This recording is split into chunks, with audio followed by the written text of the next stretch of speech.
Magandang araw mga palangga. So ito nga yung mini vlog nga lang po ito. Ito yung pagita nga lang sa aking ginagawa for today's oras. Charis. So ayun nga po. Ilang araw nga ako at ilang buwan nga po akong hindi nag-upload dahil nga po sa content monetization is para nga pong walang kinikita ang aking mga video.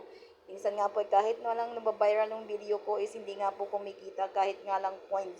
Minsan nga po is $0.1 lang yung kinikita ng aking mga video.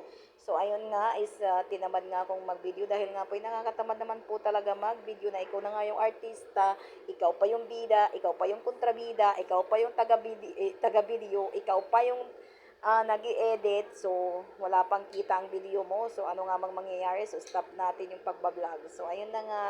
For today's hapon ganap, ito nga po ay alas 4 na nga o ay 5:30 nga po pala ng hapon is manananghalian pa nga lang po ako. Kasi nga ay galing ako sa loob. Ang aking alaga ay napakakulit na nga talaga is nagbago nga siya talaga after niya mag 3 years.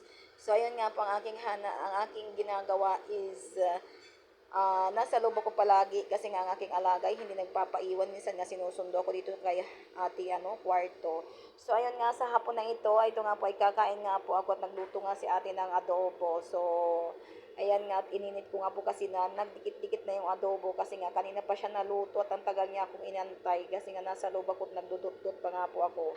So ayan nga ang sarap nga pala na talaga ng adobo namin. So ayun nga ang sarap pagkain ko. Ang kanin nga po pala namin is hindi talaga siya katulad ng Pilipinas, parang naghihiwa-hiwalay talaga siya. So gusto ko po talaga is namimiss ko na po yung kanin ng Pilipinas, malagkit siya, tsaka malambot. Ang kanin po kasi dito sa ibang bansa is parang nga po talagang naghihiwa-hiwalay bawat isa. Parang ikaw, hiniwala yan, charis.